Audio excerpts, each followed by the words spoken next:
Michael, you are listening to The Michael Dresser Show. We're going to talk about something very interesting to all people. There's a book called Heaven is Real, but So is Hell. This is an eyewitness account of what's to come. Vasula Ryden is the author of Heaven is Real, but So is Hell. She was born of Greek parents. She grew up in Egypt until her family moved to Switzerland, where she was a teenager. Then 1985, while she was living in Bangladesh, she had a spiritual encounter that changed her life as well as many others. Let us say, Vasula, welcome to the show. Thank you very much for welcoming me in your show. Oh, and thank you. Thank you so much for being here. You know, most people do not understand spirituality. You know, when you had your first experience, what happened? How did that occur with you? Well, let me tell you what sort of person I was, because this is really impressive. I was a person who never really went to church, never prayed, never bothered. Although I was baptized Christian, you know, a lot of people are still like that, as I was in the past. And the reason, we don't know exactly why. It's sometimes, you know, the world takes you in its own arms and drags you out of your spiritual life.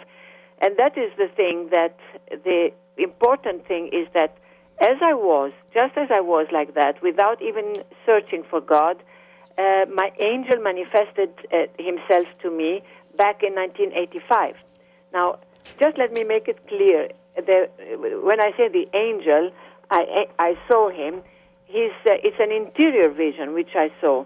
So I saw my angel. He introduced himself as my guardian angel, and what was his task was to wake me up from that sort of lethargy I was in, that spiritual lethargy, draw my attention towards God, give an insight of my real self, and I saw my real self with God's eyes, how I was, in what state of sin I was.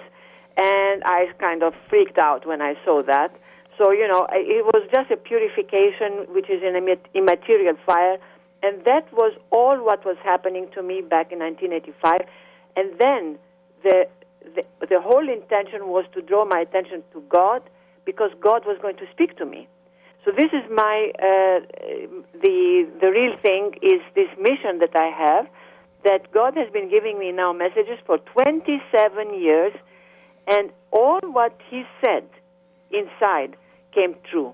Prophecies that he said, even good and bad prophecies, came all true.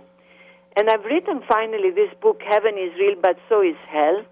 It's all about the supernatural world that people have forgotten that it exists because they don't see it. They want to see things to believe.